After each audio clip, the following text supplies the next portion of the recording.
నా పేరు ముప్పాళ్ళ సుబ్బారావు.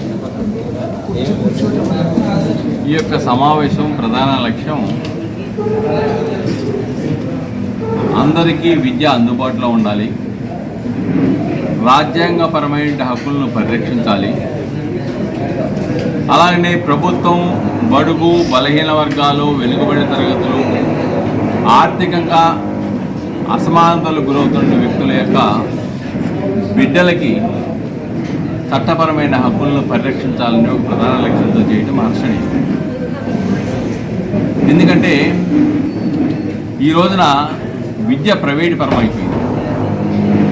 విద్యా ప్రైవేటు సంస్థలు ఈ రోజున విద్యను అమ్ముకోవడమే తప్ప విద్యకు సంబంధించిన సామాజిక స్పృహ కానీ సమాజం పట్ల అవగాహన కానీ నేర్పడంతో విఫలమవుతాయే కాకుండా నాడు గోళ్ల మధ్య కూర్చోబెట్టి ర్యాంకుల వరకే పరిమితం అవుతున్నాయి.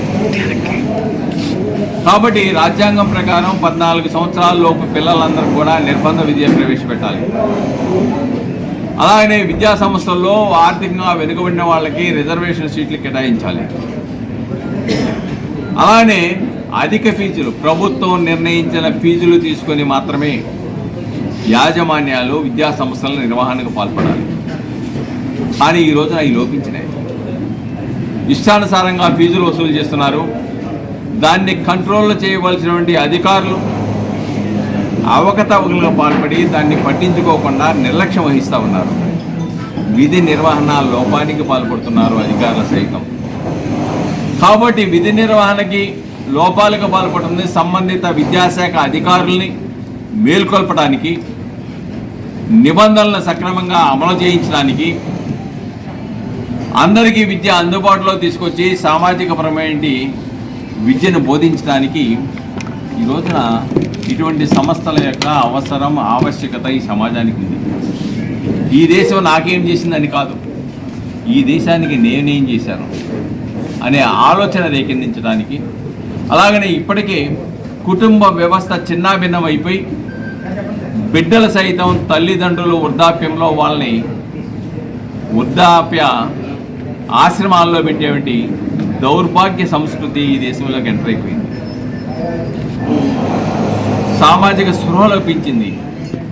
విద్య సమాజానికి ఉపయోగపడాలి అంతే తప్ప నేను 4 PhDలు చేశాను, ఒక 10 MAలు సపరేట్గా నేను చదివాను, నాకు డిగ్రీలు ఉంటే వాళ్ళు ఎప్పటికీ మేధావులు అనిపించుకోరు.